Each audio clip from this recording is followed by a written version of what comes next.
नमस्कार, राम राम।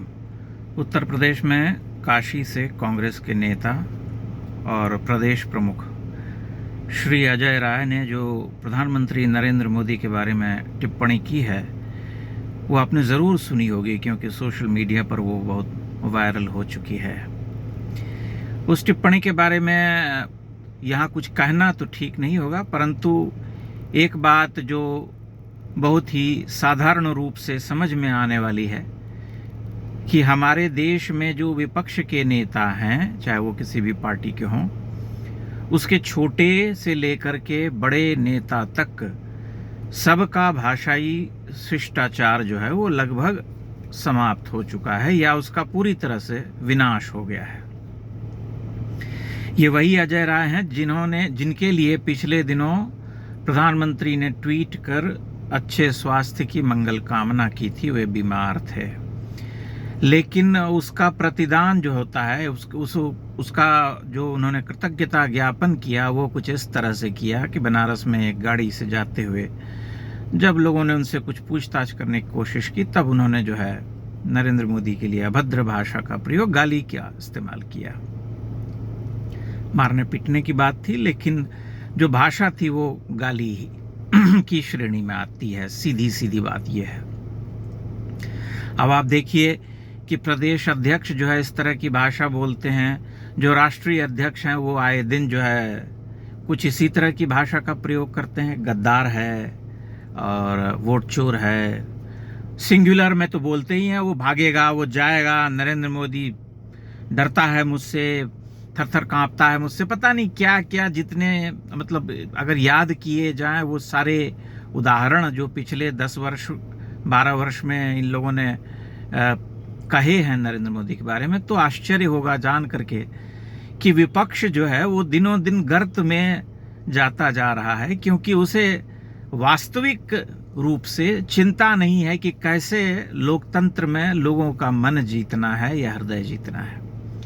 वो इस खाम ख्याली में है कि हम जो हैं डिफेक्टो रूलर हैं इस देश के, हमें इस देश पर राज करने का लाइसेंस मिला हुआ है, और ये लाइसेंस पता नहीं कैसे नरेंद्र मोदी नाम के व्यक्ति के पास चला गया है, जो कि गलत है, जो कि झूठ है, ये अपराध हुआ है।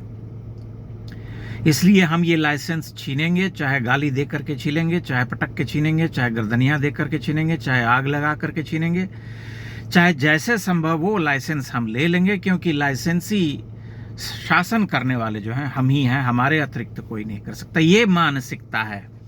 लेकिन यही मानसिकता जो है ये भी कहती है कि लोकतंत्र के साथ खिलवाड़ हो रहा है। वो लाए दिन जो है वो लाल एक किताब लेकर के लहराते हुए चलते हैं महानुभाव।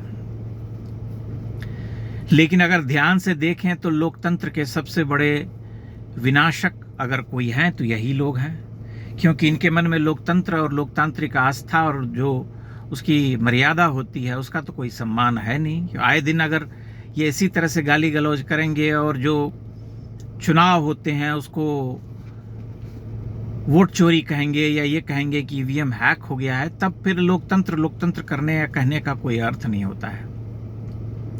किसी तरह का कोई आत्मावलोकन हो, अपनी भाषा जो बोल रहे हैं लोग उसके ऊपर कोई नकेल कसने वाला हो, कोई स्क्रूटनी हो, कोई रोक टोक करने वाला हो, कोई बताने वाला हो कि ठीक है देश के प्रधानमंत्री हैं, आपके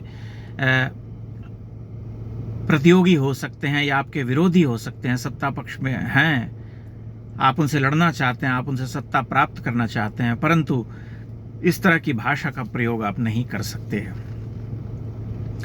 तो ये जो है बहुत ही आम तौर पर देखी जाने वाली, समझी जाने वाली बात है। यही हमने पश्चिम बंगाल में देखा था कि पश्चिम बंगाल में भी इसी तरह की भाषा का प्रयोग किया जा रहा था चुनाव से संपन्न होने के 1-2 दिन पहले तक, कि देख लेंगे, मजा चखा देंगे, सबक सिखा देंगे, ये कर देंगे, उल्टा लटका देंगे, गुंडा है और पता नहीं क्या क्या, जो भी कहा जाए वो कम होगा।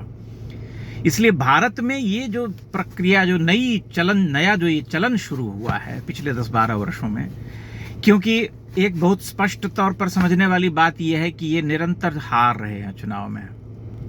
एक आध जगह कहीं इनको जीत मिली भी है राज्यों में, तो उसके बाद फिर ये पटके गए हैं। इसलिए इनको भीतर से अब यही लगता है कि किसी तरह से जो है गाली देना है या व्यवस्था खराब करना है। दो तरह की चीजें चल रही हैं, आपने ध्यान दे दिया होगा।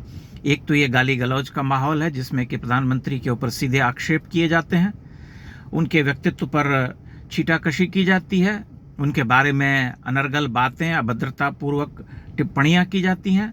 और दूसरी बात यह है कि इसको हटा देना है, ये शासन करने का अधिकारी नहीं है, किसी न किसी तरह से इसको हटाना है, चाहे देश में युवाओं को भड़काना पड़े, आग लगाना पड़े, कुछ भी करना पड़े, इसे हटाना है बस।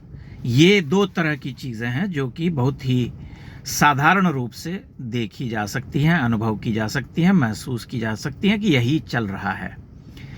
इसलिए भारत के लोगों को ध्यान से इन सब बातों को देखने और समझने की ज़रूरत है।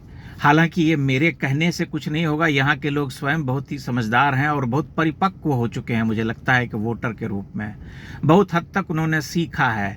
उन्हें ये भी पता चल गया है कि कौन उन्हें दशकों तक ठगता रहा या कौन ठग सकता है निकट भविष्य में, झूठे वादे करके, बरगला के, फुसला के, बड़ी बड़ी बातें करके। इसलिए उन्हें ये बात अब समझ में आने लगी है, मुझे इस पर कोई भ्रम नहीं है। फिर भी जो देश में होता है, राजनीतिक रूप से जो चल रहा होता है, उस पर एक साधारण पत्रकार होने के नाते मैं अपनी बातें कहना चाहता हूं कि देखिए, आप जब विकल्प की बात करते हैं, जब आप ये कहते हैं कि नहीं हम तो हराएंगे, हम सबक सिखाएंगे एक बार इनको, तब आप विचार कीजिए कि आप किन को उनके बदले में चुनना चाहते हैं। कोई विकल्प आपके पास है क्या? अगर आप उनको चुनेंगे तो आपकी क्या दुर्गति होगी? आपने इसकी कभी कल्पना की है? कभी इस पर विचार किया है? इस बारे में नहीं विचार किया है, क्योंकि ऐसे कहने वाले लोग जो भी हैं संभवतः सोचते नहीं या अंधे हैं। एक जिसे हम कहते हैं एक बगाहा, कि एक ही तरीके से चलते हैं कि नहीं नरेंद्र मोदी का विरोध करना। ऐसे बहुत सारे लोगों को मैं जानता हूं, व्यक्तिगत रूप से जानता हूं, जो कुछ इस तरह की भाषा का प्रयोग करते हैं कि इस दाढ़ी वाले को जो है मैं पसंद नहीं करता, दाढ़ी वाले को पसंद नहीं करता, लेकिन बाकी सभी लोग इनको पसंद है। बंगाल में ममता बनर्जी पसंद है और अन्य राज्यों में जहां भी विपक्ष में बैठे हुए लोग हैं, दक्षिण में स्टालिन पसंद है, विजय पसंद है, सब पसंद है, केवल दाढ़ी वाला पसंद नहीं है। कांग्रेस में राहुल गांधी पसंद है, केजरीवाल जी पसंद है, सब पसंद है, दाढ़ी वाला पसंद नहीं है। दाढ़ी वाले ने क्या अहित किया इस देश का, ये समझना जरूरी है, ये जानना जरूरी है, उनसे पूछना जरूरी है। पूछने पर कोई ठोस उत्तर तो मिलता नहीं है, लेकिन हाँ आए बाएं साएं जरूर बोलते हैं। इसलिए आप देखिए, जो मैंने आपको बताने का प्रयास किया, आपके सामने रखने का प्रयास किया कि देखिए, एक तरफ ऐसे लोग हैं, नेता बने हुए हैं जो कि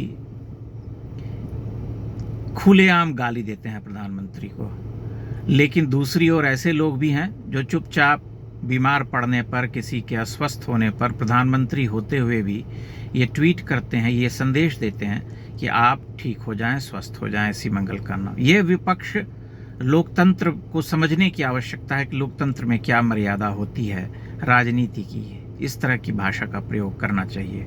बहुत बहुत धन्यवाद, नमस्कार।